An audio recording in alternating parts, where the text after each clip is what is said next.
Two people quit smoking. They later go to a bar and are offered a cigarette.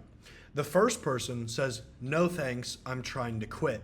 The second person says, "No thanks, I'm a non-smoker."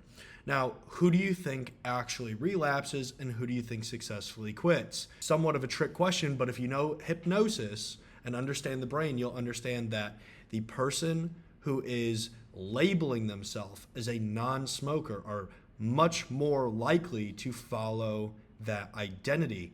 This is due to something called cognitive dissonance, which means we are extremely likely to act as we see ourselves. Our internal label defines our actions. If I see myself as a healthy, fit person, I'm much more likely to go to the gym, even if the reality doesn't reflect that. In the opening story here, person A, who's just trying to quit, is not acting in accordance to who they are. They're simply trying to resist something, whereas person B is acting as they are.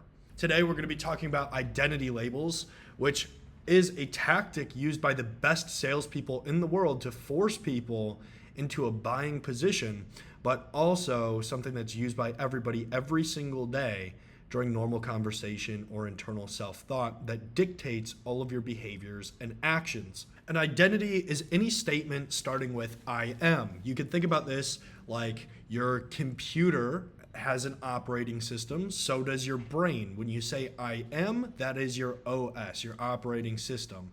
That is your internal belief, and it will become your reality. If you identify with, say, being lazy, it doesn't matter how much you try to be productive.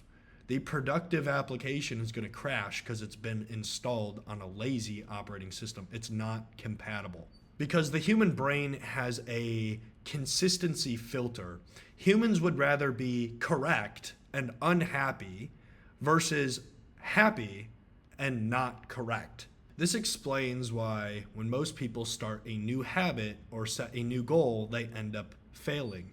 If you say, "I'm going to go to the gym so I can become an athlete," you're not going to keep going to the gym. But if you say, "I am an athlete, therefore I go to the gym," you're going to align with that and you're going to go forever. Recently, I was at a mastermind for a bunch of guys in a similar industry that I am. And one of the guys raised his hand and he asked a question and he says, "Oh, well, I'm lazy. How do I not be lazy?" Right? And it kind of pissed me off because as somebody who understands identity labels, I just tried to point out, I said, "You just said I am lazy," right? A much better thing to ask would say, "My behavior is X, Y, and Z," right? If you say "I am anything," that means you're identifying with that thing and it will not change until you change that identity, whatever you're associating yourself as. So an 80-20 to this is never ever verbalize that you are something that you do not want to be, ever. Even if you're lying, it doesn't matter. Your brain cannot tell the difference. So if you need to lie and say, "I am confident, I am X, Y, and Z," to yourself, do that, because eventually you'll start believing it because your brain doesn't know the difference between the truth and a lie.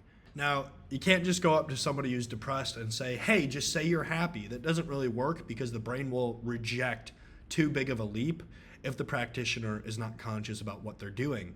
So what you can instead do is rephrase the frame. Instead of saying "I am depressed," you can say "I'm getting better day after day. I'm becoming more happy with each day." And if you keep saying that, eventually you'll be able to believe the identity label of "I am a happy person," or "I am a person who doesn't experience depression," right? Whatever you want to experience, set your identity as that. I'm not here to tell you what you should want to be like. I'm just saying, make sure your identity aligns with who you want to be.